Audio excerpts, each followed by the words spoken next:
안녕하십니까. CBS 토론입니다. 올해도 역시나 일도 많고 탈도 많았던 한 해였습니다. 22년 한 해가 지나가고 있는데요. 설레는 마음과 아쉬움이 교차하는 그런 시기인 것 같습니다. 다가오는 새해를 잘 계획하기 위해서라도 지나온 길을 함께 돌아보면서 정리하는 것이 중요할 텐데요. 그래서 오늘은 4가지 열쇠말을 중심으로 올 한 해 한국 사회 이슈를 결산하는 시간을 마련해 보았습니다. 오늘 이야기 함께해 주실 두 분의 패널을 소개해 드리겠습니다. 먼저 기독신문 주필이신 김관선 목사 나오셨습니다. 안녕하십니까. 장로의 신학대학교 성석환 교수 나오셨습니다. 네, 안녕하십니까. 두 분 자리해 주셔서 감사합니다. 네. 오늘 벌써 한 해가 마무리가 돼가고 있는데요. 정말 시간이 빠르다는 생각이 듭니다. 연말 어떻게 보내고 계신지 목사님부터 말씀 부탁드리겠습니다. 1년 동안 너무 열심히 살아가지고 요즘은 한가해졌습니다. 아, 그러세요. 다행입니다. 네, 그래서 그 한 해도 좀 돌아보면서 새로운 해를 이렇게 좀 생각하려면 여유가 있어야 되는데 시간적 여유와 또 상상의 여유가 아주 좋은 시간을 보내고 있습니다. 아, 감사합니다. 네, 교수님. 예, 이제 학기 일정이 마무리되면서 조금 여유가 있지만은 얼마 전에 끝난 월드컵 우리 축구 보면서 열광도 했고 또 즐거운 시간들 많이 보냈는데 아쉬움이 많이 남는 한 해입니다. 네, 맞습니다. 참 좋은 점도 있었고 아쉬운 점도 많은데 한번 4가지 키워드를 가지고 얘기해 보도록 하겠습니다. 먼저 얘기해 볼 건 이제 사회 통합이에요. 우리 사회가 굉장히 양극화돼 있고 분열돼 있다 이런 얘기 많이 하잖아요. 정치 분야에서 특히나 또 갈등을 심화하는 것 같기도 하고 여러 분야에서 어떤 갈등이 심화된 것 같기도 한데 이런 과정에 대해서 어떻게 생각하시는지 좀 여쭤보려고 합니다.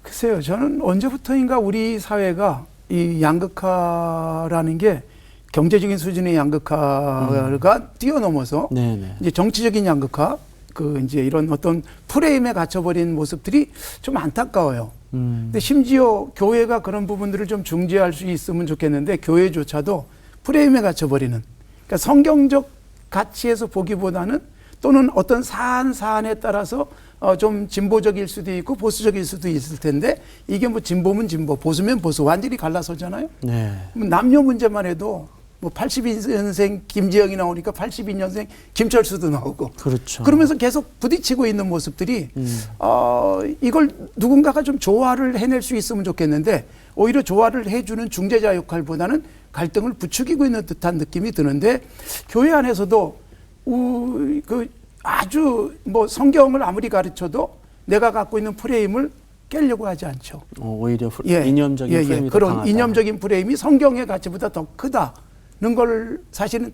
목회자로서는 이게 벽처럼 느끼는 경우들이 참 많습니다. 네. 교수님은 어떻게 보시나요? 네, 저도 비슷한 감정을 많이 느끼고 있습니다. 저는 뭐 학교에 있는 사람이다 보니까 요즘 학생들도 지금 말씀하신 대로 그런 정치적인 이념 지향성들이 내재되어 있는 것 같아서 사안들마다 예전처럼 이렇게 딱 갈라지지가 않고 다층화돼서 선택의 폭이 나름대로 넓어졌는가 싶으면 사실은 그 기저에는 독특한 그 이념적 지향성들이 자리 잡고 있어서 야, 앞으로 이거 미래 세대에도 해결이 될 수 있을까 이런 고민이 되고 있고요. 지금 뭐 교회 얘기하셨는데 당연히 저희가 교회의 역할을 돌아볼 때 제대로 역할을 하지 못했다는 반성은 또 필요한데 또 생각해 보면은 대부분의 그 건강한 교회들 또 보편적인 교회들은 그냥 뭐 그 일상적인 신앙생활을 열심히 한 것 같은데 아주 소수의 또 문제적 발언이나 문제를 일으키는 교회들이 한국 사회 전체의 이념 지향성을 그대로 교회 안으로 끌고 들어와서 자신의 영향력을 넓히려고 하는 그런 욕망 이런 것들이 지금 한국 교회를 망가뜨리고 있는 것이 아닌가.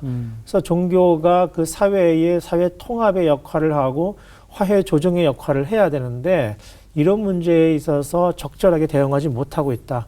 이런 아쉬운 평가를 내리겠습니다. 지금 일부 소수 교회가 광장이나 이런 데 나와서 아주 강한 어조의 메시지나 프레임을 가지고 이 틀에 맞지 않으면 뭔가 옳지 않다. 네.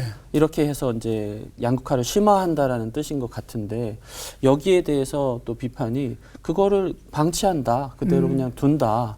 이런 얘기도 있는 것 같은데 어떻게 보시나요? 그러니까 한국 교회를 뭐 대표할 만한 교회가 하는 것도 아니고 그러니까요. 한국 교회 모든 이 여론들이 이렇게 모아진 대표성을 가진 사람이 아님에도 불구하고 마치 그게 전부인 양 발언되어지고 또 그러다 보면 그런 사람과 이렇게 부딪히는 게 그렇게 불편한 분들은 입을 다물고 있는 현상들이 참 많습니다.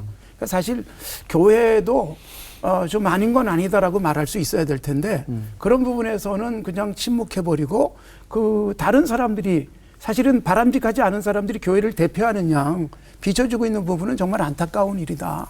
교회가 사회의 어떤 갈등을 오히려 통합하고 중재하는 역할에 대해서는 두 분 다 동의를 하셨는데 그 표현 방식이 교회 안에서 설교나 이런 방식으로는 가능한 그 갈등을 줄이거나 근본적인 얘기를 해야 된다. 제가 이해하는 바로 성 교수님은 이거를 안전한 공간에서 소통할 수 있도록 잘할 수 있는 어떤 분위기를 만들어야 된다. 이렇게 이해를 하면 될까요? 예, 안전한 공간이라는 게 이제 우리 사회의 상식에 부합하는 그리고 공동선에 부합하는 그런 방식으로 신앙의 이야기를 정치적으로 얘기할 수 있는 기회가 많아져야 된다는 건데 그게 이제 특정 지도자들에 의해서 한정적으로 보장되다 보니까 이게 이제 아예 침묵하거나 무시하거나 또는 자기 욕심을 드러내거나 이 양극단밖에 없는 것 같아요. 관심 있는 분들 혹시 아실 수 있겠습니다만 마사 누스바움 이런 그 정치 철학자가 하는 얘기가 오늘날 왜 정치가 이렇게 양극화되고 왜 이렇게 힘드냐, 왜 맨날 싸우고 갈등하냐. 그 핵심이라는 게 결국은 이 모든 것도 감정의 문제로부터 발로가 되는데 너무 이념적으로만 대립을 한다. 우리에게는 사랑의 감정이라는 게 정치에 너무너무 절실하고 필요하다. 정치도 사랑을 위해서 하는 것이다. 아주 멋진 말이잖아요. 근데 이거를 실현할 수 있는 것이 사실은 저는 교회밖에 없을 것 같아요. 우리가 맨날 듣는 게 복음인데, 그러니까 말씀하신 대로 목사님께서 지적해 주신 대로 복음에서 가르쳐주는 그 성경적 가치로 정치를 좀 새롭게 우리가 바라볼 수 있는 훈련이 필요하지 않냐. 이런 말씀 드리고 싶어요. 한 가지만 구체적으로 얘기하고 싶은데요. 얘기할 게 많지만 저는 올해 기억났던 것 중에 하나가 장애인 이동권 투쟁인데 네. 그 장애인들이 자신의 이동권을 이제 저항하고 또 표시하는 입장에서 불거진 이제 혼란이 있었죠. 네. 갈등이. 교회가 약자를 좀 이렇게 품는 그런 느낌이어야 할 것 같은데 그런 방향으로 흘러가지는 않는 것 같아요. 우리 교회 직원이 자주 지각을 합니다. 이유가 뭐냐면 4호선을 타고 오는데 네. 문자가 오는 거예요. 오늘 장애인들이 이게 점거를 해서 이동이 안 되고 있습니다. 그럴 때마다 그래 걱정하지 말고 안전하게 와라. 그렇게 저는 톡을 보내는데 그러고 나서 생각되는 게 그거예요. 장애인들의 문제를 장애인들이 아우성을 쳐야 되는 이 사회는 정말 불행한 사회다. 오히려 그들의 문제를 가지고 장애를 갖지 않은 사람들이 대연해 줄 수 있고 그래서 그들이 거기까지 와서 휠체어 타고 그 일을 하지 않을 수 있도록 해줄 수만 있다면 그러면 좀 힘 있는 자가 약자를 보호해주고 그들을 위한 대변의 역할을 해준다면 그게 정말 건강한 사회고 정상적인 사회가 아닐까. 그런 교회로서 또 목회자로서의 사명 같은 걸 느끼곤 하죠. 또 다른 에피소드인데요. 최근에 이제 봄에 이제 대학 축제들이 있지 않습니까? 서울의 좀 유명한 사립대학 중에 모 대학이 인권 주간을 이제 기해서 그 장애인 대표자, 그 시위했던 그 대표자를 모셔서 이제 강연을 듣기로 했는데 4호선을 타고 통학을 한 학생들이 반대해가지고 무산된 사실이 있습니다. 그래서 제가 이거를 우리 학교 학생들에게 어떻게 생각하느냐고 물었더니만은 대체로는 뭐 그건 말도 안 된다라고 얘기하지만 어떤 학생들은 이제 MZ세대죠 사실은 어떤 학생들은 아니, 자기가 말할 수 있는 권리를 얘기했고 총학은 그 구성원들 모두의 이야기를 들을 필요가 있다. 이런 또 생각을 하더라고요. 그래서 이 사회통합의 문제도 우리가 함께 자세하게 다루지 못했습니다만은 이제 기성교인들의 시각만 우리가 반영한 셈인데 아마 MZ세대나 젊은 세대로 내려가면 또 다른 문제가 있지 않겠는가 싶습니다. 네. 그러니까 자유와 평등이라 여러 가지 이익과 권리들이 이렇게 부닥치고 갈등하는 사회인데 우리가 주장하는 거는 배웠는지 모르겠는데 어떻게 타협하거나 아니면 갈등을 해소하거나 그런 부분의 언어는 좀 부족한 게 아닌가 저는 그런 생각도 들고 그러려면 누군가 희생하거나 좀 중재를 해야 될 텐데 그게 교회가 될 수 있을까요? 그렇죠. 사실은 그 나와 너를 우리라고 부르잖아요. 네. 그러니까 성경도 우리가 되면 나도 거기 있다. 임마누엘이 그런 뜻이거든요. 너와 내가 우리가 되면 내가 그 속에 있을 것이다. 그런데 나는 나, 너는 너.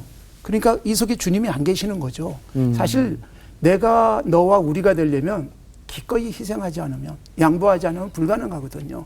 일단 양보하고 들어주고 또 보듬어주고 그러면서 서로의 그 타협점도 찾고 서로가 같이 그 소위 윈윈하는 그런 쪽으로 가야 될 텐데 올 한 해만의 이슈는 아니었는데 네.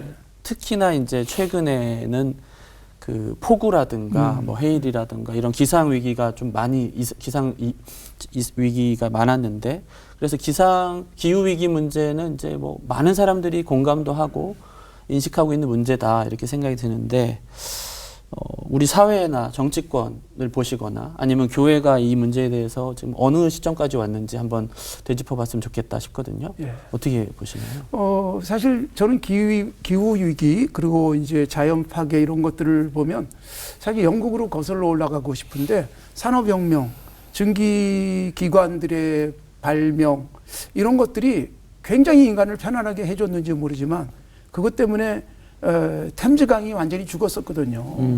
그래서 템즈강이 1931년부터 44년까지인가 뭐 그 기간에 그 템즈강이 오염되는 바람에 코로나로 3만 몇천 명이 죽었다 그래요. 그래서 거기에 대한 인식을 해가지고 그걸 이제 템즈강을 지금의 강으로 만드는데 무려 140년 걸렸다 그러거든요. 그러니까 한번 망가진 그 자연이 회복되는데 얼마나 많은 시간을 써야 되는지, 그 다음에 당장의 편리함 때문에 우리는 얼마나 많은 대가를 뒤에서 지불해야 되는가에 대한 역사적인 교훈이기 때문에 지금이라도 지금 이제 기후 위기에 대한 고민을 많이 하고 있다는 것은 사실 우리가 이제는 눈을 제대로 떴다 싶거든요. 그런 면에서는 사실 교회가 우리 성도들에게 기후 위기에 대한 것은 하나님이 창조한 자연 창조 세계에 대한 파괴니까 창조 세계를 보존하기 위해서 그리고 이것이 하나님이 우리에게 주신 은혜로 계속 유지되기 위해서는 어떻게 해야 될지를 저도 구체적으로 끊임없이 교회 안에서 하고 있는데 교수님 입장이 더 중요할 것 같아요. 일단 저는 이제 첫 얘기로는 이 문제를 대처하는 신학적인 견해를 아주 간략하게 정리를 해보면은 네. 최근의 논의들은 이렇습니다. 그러니까 세계를 하나님이 우주를 창조하시고 피조물 다 창조하셨으니까 이걸 우리가 잘 관리하는 책임이 있는데 그동안 인간 중심주의, 인간이 하나님의 대리자로서 모든 걸 다 개발할 수 있고 발전시킬 수 있다는 생각 때문에 마음대로 하다가 이제 이렇게 하면 안 되고 오히려 청지기의 마음으로 하나님을 대신해서 잘 관리해야 되는구나 이런 이제 생각으로 바뀐 것이고요. 그걸 요즘에 좀 신학적인 용어로는 탈인간 중심주의라고 이렇게 얘기를 합니다. 그래서 이 생명체에 인간만이 있는 게 아니니까 지구 전체의 모든 생태계가 하나님의 피조물로서 조화롭게 잘 지속 가능하도록 관리할 책임이 우리에게 있다, 교회에게 있다 이런 생각인데 코로나 국면에 이런 각성이 더 고조됐고요. 특별히 좀 2050년까지 저희가 제대로 준비하지 않으면 정말 전무후무한 환경 재난을 우리가 맞이해야 될 것이라는 많은 석학들의 또 단체들의 예견이 있거든요. 그래서 실제로 우리가 목도하는 올 여름에 폭우 보셨잖아요. 그러면서 이게 정말 심각하구나를 절실하게 깨닫는 한 해가 아니었던가 싶습니다. 그 교수님 말씀해 주신 거는 그동안 신학이 인간 중심이었던 방식에 그리고 자연은 마음대로 할 수 있다라고 생각했던 통치나 지배에 대한 생각을 벗어나서 이제 하나님이 피조물과 함께 살아가는 청지기로서의 사명이 있다. 이렇게 말씀해 주신 것 같은데 실제로 그렇게 하고 있는 건가요? 교회는 지금 이제 목사님 얘기해 주셨지만 그 목사님이 그런 어떤 한 교회를 그 필요성을 설교에 담아서 전달할 수는 있는데 실제로 제가 다녀보니까 그런 말씀으로 전하시고 뭐 소위 구호랄까 이런 건 있는데 과연 성도들이 일상생활적으로 환경의 문제점을 인식을 하고 또 일상에서 그걸 실천하고 있는가는 별개의 문제인 것 같아요. 당장 교회에서 일회용품 주일날 없애는 거 정말 어렵지 않습니까? 온 교회, 우리나라에 있는 모든 교회가 일회용품만 없어도 꽤 어마어마할 텐데 그게 안 되더라고요. 쉽지가 않은 문제더라고요. 왜냐하면 매일 교회에 있는 게 아니고 일주일에 한 번 나오는데 우리가 꼭 그래야 되냐 이런 생각도 있고 또 어떤 교회는 일주일에 한 번 차 안 가져오기 했는데 전부 차를 가져와서 먼데 대고 다 걸어오는 그러니까 이게 일상적으로 실천할 수 있는 구조로 바꿔야 되는데 우리가 그런 문제가 아직도 해결이 안 된다. 네. 일상적 실천의 부분. 그래도 제가 주위에서 느끼는 건지는 모르겠는데 개인적으로 젊은 세대라든가 일부 교인들은 이 이슈에 대해서 굉장히 적극적으로 관심이 있어 보이는 것 같은데. 우리 교회 이제 식당에 이제 음식물 쓰레기를 줄이는 것이 창조 세계를 보존하는 것입니다라고 제가 이렇게 붙여놨어요. 네네. 그리고 음식물 쓰레기를 최대한 안 나오도록 하기 위해서 먹을 만큼만 가져가기. 그래도 음식물 쓰레기가 꽤 나오고 있단 말이죠. 계속 얘기를 하지만. 그 다음에 이제 종이컵 안 쓰기도 상당히 신경을 써요. 우리 교회 카페에서 최대한 이제 이런 머그컵 쓰도록 하고, 그리고 그걸 이제 설거지할 수 있는 사람들을 더 써서라도 그렇게 하고 있는데, 보통은 이거보다는 그 일회용품을 선호하는 이유가 코로나 이후에 이게 더 심해졌지 않습니까? 예, 그 위생권 그렇죠. 때문에 그런 문제가 참 안타깝더라고요. 그리고 제가 우리 교단 총회를 할 때 총회 준비위원을 할 때가 있었어요. 그때 이제 제가 제시했던 게 종이컵 좀 없애자. 대신 그 총회에 참석하는 총대들이 무려 1,500명, 1,600명인데 이 납작하게 만들어진 그 실리콘으로 된 컵이 있어요. 압니다. 예. 주머니에 넣을 수 있는 거. 네. 그걸 그날 기념품으로 다 나눠주고 재활용 가능한 예, 거. 3박 4일 동안 계속 그거 쓰게 하자. 그리고 종이컵 자체를 없애버리자. 그랬어요. 이게 결국은 되질 않습니다. 너무 익숙한 편리함의 관성은 절대로 불편함을 참지 못합니다. 그래서 이제 어디서 제일 반대하는가 하면 그것을 그 교회의 총회 장소를 제공한 교회가 우리 욕 먹는다. 그렇죠. 내놔라 당장 그런다는 불편하게 거죠. 하니까. 네. 그래서 그런 인식을 바꾸는 게 이게 사실 하나님의 말씀으로 주입되지 않는 한 쉽지는 않다. 또 한 가지 네. 지적하고 싶은 거는 기후위기가 단지 추상적이거나 어떤 보편적으로 환경을 지키자 이런 문제뿐만 아니라 정치사회학적으로 이 기후위기의 가장 결정적인 피해나 어려움은 사회적 약자들에게 그렇죠. 집중된다는 네. 문제를 지적하지 않을 수 없어요. 예컨대 기생충 영화도 있었지만 우리가 폭우 때 누가 죽었습니까? 그렇죠. 반지하 다 죽고요. 그 뒤에도 다 기후 폭염에 누가 죽습니까? 가장 가난하고 어려운 사람들이 제일 쪽방 어렵잖아요. 사람들. 쪽방 사람들. 그러니까 이런 문제들이 우리 사회의 가장 약자들이 가장 피해를 보는구나. 이 문제를 교회가 자신들의 문제로 이해하고 이런 사회적 불평등의 문제를 이해하면 조금 더 절실하게 참여할 수 있을 것 같은데 나의 문제로 생각 안 하는 거거든요. 대체로 그냥 일상적으로 그런 관심 없이 그냥 개인이 할 수 있는 어떤 그런 일로만 생각하니까 그게 우리 사회를 변화시킬 수 있다고 하는 생각을 못 해요. 그러니까 이 문제가 우리 이웃을 돕는 일이다. 우리 이웃을 사랑하는 일과 직결된다. 이런 인식의 확장이 필요하겠습니다. 네. 그래서 사랑을 아까 이제 목사님이 말씀하셨잖아요. 이게 이제 정말 중요한 사랑이라고 생각하는데 넉넉하고 부자의 나라들이 탄소 배출량이 많잖아요. 그렇죠. 그로 인해서 기후 위기로 인한 사실은 현재적 재난은 아시아 국가, 저 아프리카 국가들이 겪고 있다는 거죠. 탄소 배출량이 낮은 나라들이. 그렇죠. 이런 부분에 대한 반성을 사실 해야 되고 그래서 우리가 좀 불편함을 참아낼 수 있을 뿐만 아니라 계속해서 사실은 재생에너지에 대한 그 연구들을 많이 하고 있는데 재생에너지가 결국은 우리에게 유익한 것이고 일자리도 창출할 수 있고 재생에너지가 가져다주는 그 효과들이 얼마나 큰지에 대한 인식의 전환 이 굉장히 필요하잖아요. 우리는 그 에너지가 93%를 우리나라는 다 수입에 의존하고 있는데도 우리는 지금 재생에너지에 대해서 별로 그렇게 힘을 기울이지 않고 있는 나라 중에 하나지 않습니까? 근데 그 문제가 또 정치 문제와 직결되는데 정권 따라 왔다 갔다 해요. 사실은 뭐 제가 어느 특정 정권을 지지하기보다는 전 정권에서 그 문제를 되게 집중적으로 진행시켜 왔는데 정권 바뀌면서 무게중심이 달라져가지고 하던 정책이 사라지거나 없어지거나 이런 경우가 많아서 국민들이 일관된 방식으로 이 문제를 대처하기 어렵다 하는 점을 말씀을 드리고 예컨대 조금 전에 언급하신 그 선진국들도 모이면 나중에 남는 문제는 오케이 그건 다 우리가 동의하는데 불평등하다. 당신들이 그동안 써먹고서 왜 우리한테만 요구하느냐. 그렇죠. 보상해라. 그래서 지금 그 보상 문제가 있잖아요. 그러니까 그런 문제들에 대해서 교인들이 목회자들이 좀 더 교인들에게 입체적인 방식으로 이 문제를 설명할 기회가 없다는 게 저는 되게 아쉽다고 생각이 들고 한 가지 더 저는 근데 좋은 긍정적인 사인은 요즘 청년들 MZ세대들은 이 문제에 굉장히 민감하고 만약에 교회가 이 문제를 적극적으로 나서거나 굉장히 우리 사회에서 호응하는 공동체로 나서준다면 오히려 청년 선교에 도움이 되겠다. 네. 요즘 아이들은 이런 문제 굉장히 열심이고 지역이나 동네마다 플러깅 행사가 있으면 굉장히 열심히 참여를 하더라고요. 누가 가라고 그러면 예컨대 청년부 예배 나오라면 안 나온 애들도 플러깅 하자 그러면은 SNS 다 모인단 말이죠. 그러니까 한국교회가 이제는 기후 선교, 환경 선교를 해야만 다음 세대에게 오히려 우리가 선교를 잘할 수 있는 기회가 확보된다는 긍정적인 마인드로 적극적으로 좀 했으면 좋겠다 이런 생각합니다. 네. 되게 좋은 아이디어도 많이 나오고 유익한 대화가 되고 있는 것 같습니다. 네. 조금 무거운 주제로 옮겨보겠습니다. 이제 세 번째 주제는 한반도 평화 관련한 세계 평화 관련한 주제인데 우리 사회가 신냉전 체제로 가고 있다 이런 우려 섞인 목소리도 있고요. 이제 열강이랄까 이런 국가들의 이제 자국 우선주의랄까.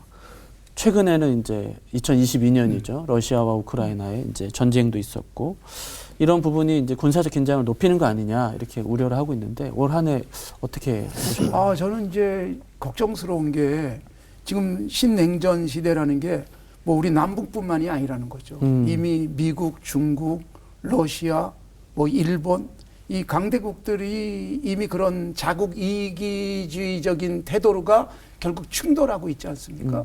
사실 경제적 충돌이 정치적인 부분으로 가게 되고 군사적인 행동으로까지 가게 되는 그런 결과를 맞고 있고 거기다가 우리 지금 정권이 바뀔 때마다 이 남북 문제가 그냥 뭐 휘청거리고 있잖아요. 그러니까 우리는 어떻게 보면 정말 대북 정책을 오랫동안 해왔고 또 그 분야의 전문가인 사람들이 정권만 바뀌면 그냥 확 죽어버리고 새로운 걸로 확 바뀌어버리고 있다는 것은 너무나도 소비적이다.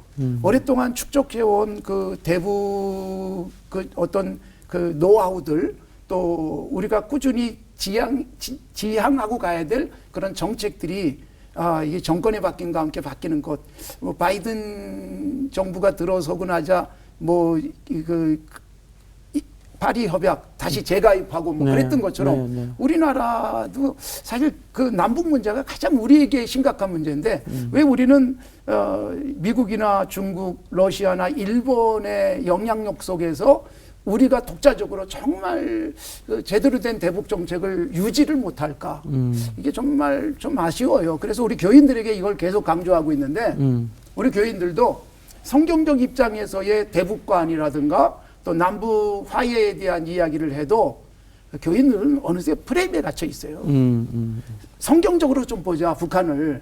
그런데 성경적으로 보려고 하기보다는 이미 자기 속에 자리에 잡혀 있는 프레임이 어떤 정책이든 그걸 가지고 보려고 하지 성경적인 해석하고는 자꾸 멀어지는 듯한 안타까움이 있습니다. 이게 이제 신냉전 체제 이런 용어는 이제 국제 정치학에서 많이 등장하는 내용이니까 시청자들을 위해서라도 간단히 정리를 하면은 90년대 이후에 한 30여 년간 국제사회에서 지구화가 전개가 돼 왔고 그런 면에서 경제적으로도 지구화가 이루어져서 금융자본들이 국경 없이 넘나들면서 아주 그 새로운 경제 시스템을 만들어냈던 것이죠. 그러면서 나름대로 성과를 냈는데 이제 30년 지나서는 우리가 지금 목도하는 이런 그 경제적 위기 상황 가운데 왔고 그 결과로 이제 양 두 패권 강대국들이 부딪히면서 지금 전 지구상에서 대리전 양상이 전개되고 있는 겁니다. 그래서 우크라이나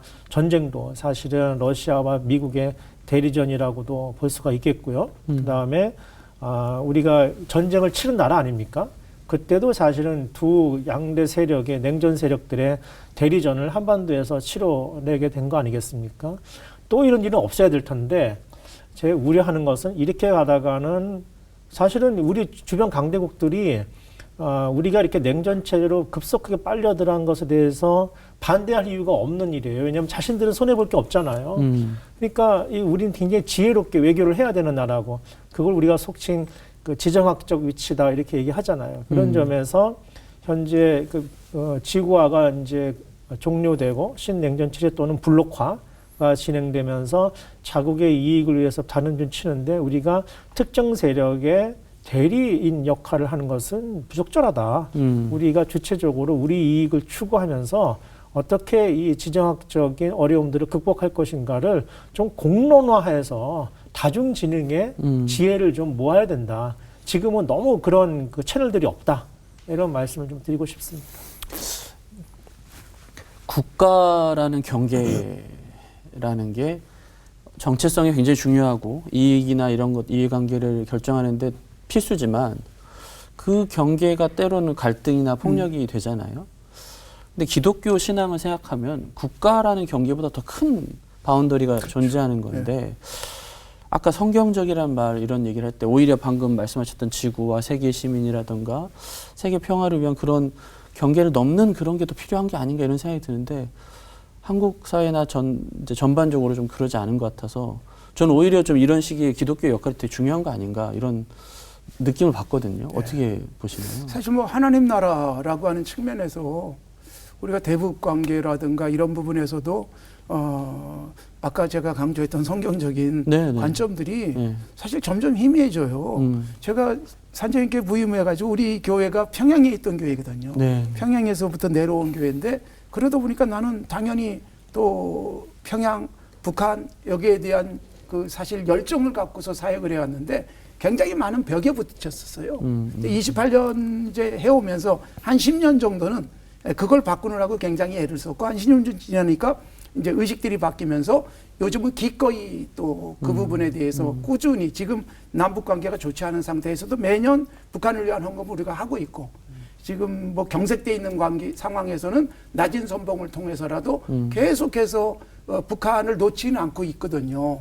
근데 안타까운 것은 이 뭐 사실 이 냉전적 시각이 그 어느 때는 쑥 올라오게 되면 그 부분이 우리가 애써 해왔던 것들이 그냥 어느 날 한순간에 허물어지는 듯한 안타까움이 있어요.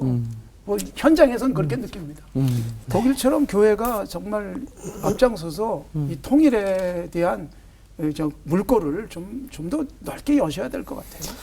네. 참 어려운 문제이긴 합니다. 근데 군사적 긴장이 자꾸 높아지는 방식으로 가지 않았으면 하는 마음이고요.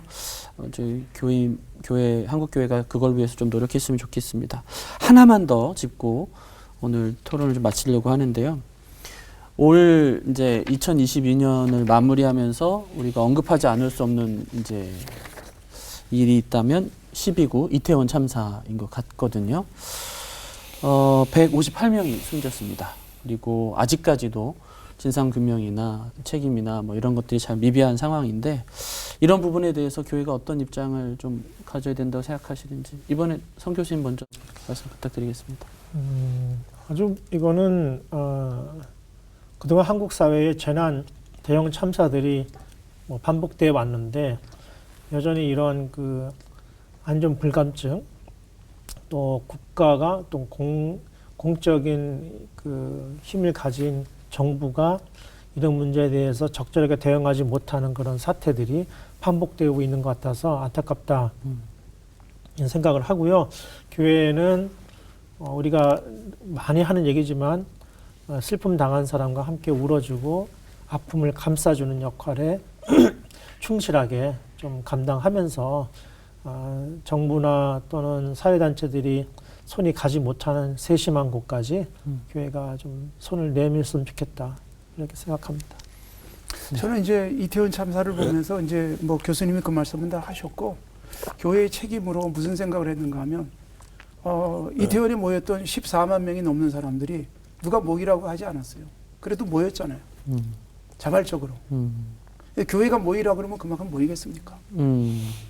뭐 붉은 악마, 축구, 영하 뭐 3도, 4도 내려가도 밤을 새가면서 축구 응원을 하잖아요. 근데 교회가 과연 그 젊은이들에게 야, 너무 재밌다. 정말 유익하다. 그런 매력을 갖고 있는가? 저는 이태원 참사를 보면서 그 반성을 했어요.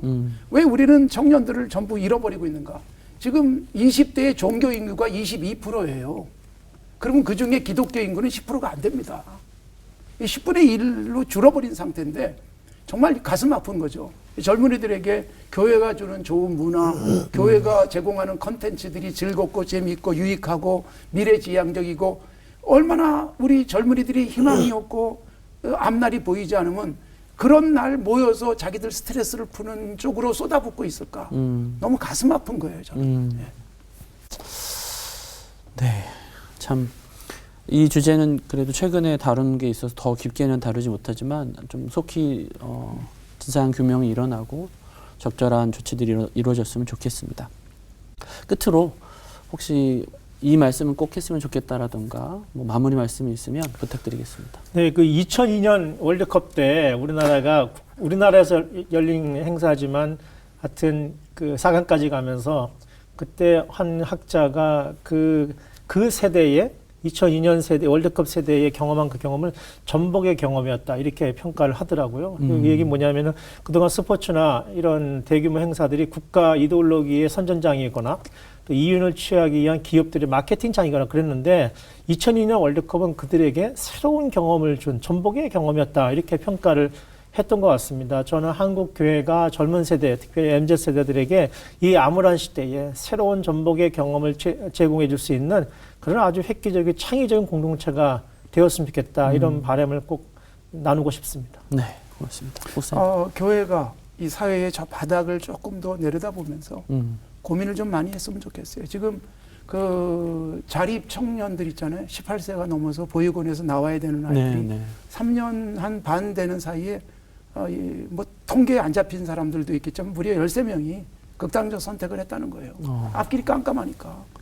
사실 그런 부분에 대해서 이 사회적인 책임을 가진 교회들이 좀 해야 되지 않을까. 축구 말씀하셨지만 정말 축구가 우리 모두에게 기쁨도 주고 또 그런 스트레스를 풀 수도 있게 하지만 사실 축구나 어떤 그런 사실 스포츠들이 이야기될 때마다 정말 안타까운 것은 축구공 꼬매느라고 그거 하나 해봐야 한 1,000원밖에 못 받는 개들이 있다는 거 생각을 하면 참 좀 무거워요, 사실. 저희 같은 경우에는 이제 그런 나라들 이렇게 지원을 많이 하다 보니까 밤새도록 축구공 꿰매고 살아가는 그 아이들 그렇게 해가지고 뭐 2달러, 3달러 버는 아이들 그걸 기반으로 해서 지금 이런 문화들을 즐기고 있다는 것 너무 차이 나지 않습니까? 이런 격차들을 좀 줄일 수 있는 관심과 사랑이 그 축구 보는 열망과 함께 있었으면 좋겠다. 좀 우리 교회가 긍정의 에너지를 뭔가 그래도 내놔야 되지 않냐. 희망의 메시지, 소망의 메시지. 그러니까 한 10여 년, 15년 우리가 뭐 교회 개혁한다고 열심히 외쳐왔는데 지금 결과물들이 뭐 시원치 않습니다. 여러 가지 면에서 성과가. 그래서 이제는 세대도 많이 바뀌어서 또 공론장도 많이 성숙해졌고 그러면 새로운 세대에게 새로운 방식의 희망의 언어를 우리가 만들어내서 좀 긍정적인 사인을 보급하고 유통하는 그런 새로운 신선한 시도가 필요하겠다. 네. 이런 취지로 말씀을 드렸습니다. 네, 고맙습니다.